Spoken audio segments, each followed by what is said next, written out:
This is an unboxing video of a Pyro kit of a racing plane from the 1930s. It's in 1/32nd scale. I remember Pyro models from my childhood.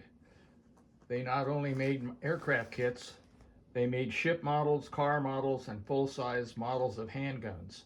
This last item sounds very unacceptable in today's time, but I might point out that in my childhood, almost every 6-year-old to 14-year-old male child owned a replica Colt Peacemaker cap gun. I suspect that quite a few female children of this age range also owned such a controversial device. Here's another Pyro kit, the Cutty Sark clipper ship. Try and get the box open here. As you can see, it comes with wood-colored hull and white sails. Here's a handgun kit featuring a Derringer and another pocket pistol.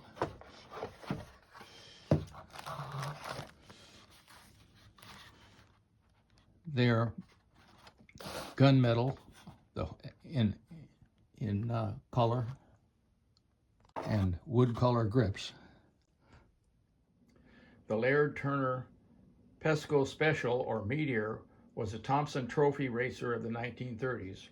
Roscoe Turner was a private pilot and famous race plane competitor who commissioned the build. He won the 1938 and 1939 Thompson Trophies with this aircraft and came in third in another Thompson Trophy race. The Thompson Trophy was an annual closed course race open to all. In this time period, the 1930s, privately built race planes were competitive with or even better than those produced by major builders and even military aircraft. Their secret, I guess, was a really big engine on a very small single-purpose airframe. I expect I acquired this kit from eBay to allow me to build this race plane that would go very well with the 4 very nice 1/32nd scale race planes produced by Williams Brothers. My collection of these aircraft. You might note in passing that they all have either strut or wire braced wings.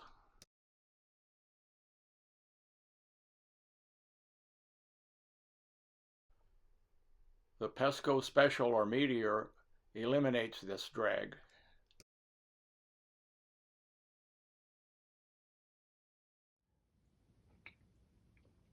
These are also the same time frame of racing. I probably didn't build it because there is no clear canopy part. Careful inspection of the plan suggests there never was a clear canopy part.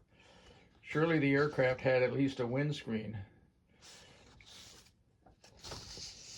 The 4 Williams Brothers models clearly show that the very big engine and the very small aircraft was the design theme.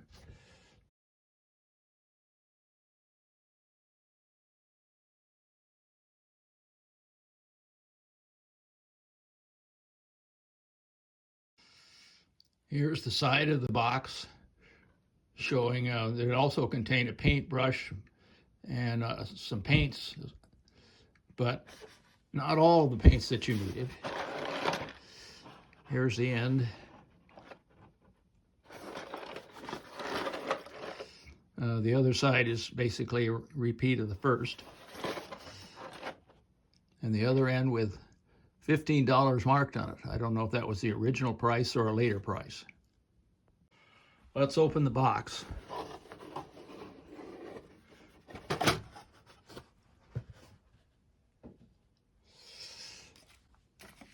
Here are the decals. They're beginning to curl up and they're quite badly discolored. They feature the racing number, the RN number, the registration number. Pesco was the main sponsor. The Pratt & Whitney Wasp engine gets a shout out. The decals for the instrument panel. And a very small ad that suggests ethyl additives for the gasoline. Blue color is obviously an effort to produce the blue and gold paint scheme. Here's the parts layout. Again, the blue plastic is clearly an attempt to duplicate the blue part of the blue and gold paint scheme of the aircraft. You might remember that both the ship and the handgun models were cast in plastic. That was an attempt to correctly color those parts. The radial engine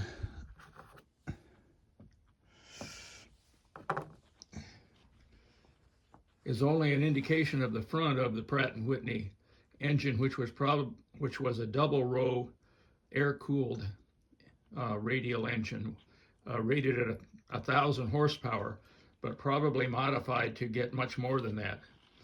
As you can see, the control surfaces are separate and therefore can be posed.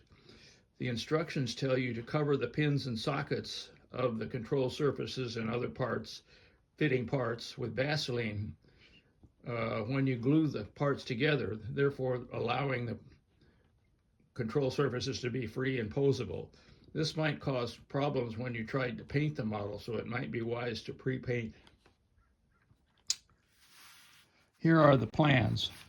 They're a little hard to read because of the lack of contrast between the orangish ink and the discolored aged paper.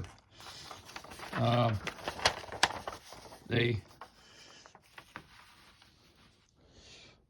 fold in half and result in basically four pages of instructions. There's a very small ad for other kits available in this series in the corner here. Seems like a really nice kit, and like other kits in my stash, I actually intend to build it sometime. Thanks for watching. If you like the video, consider giving me a like and subscribing. Thanks again.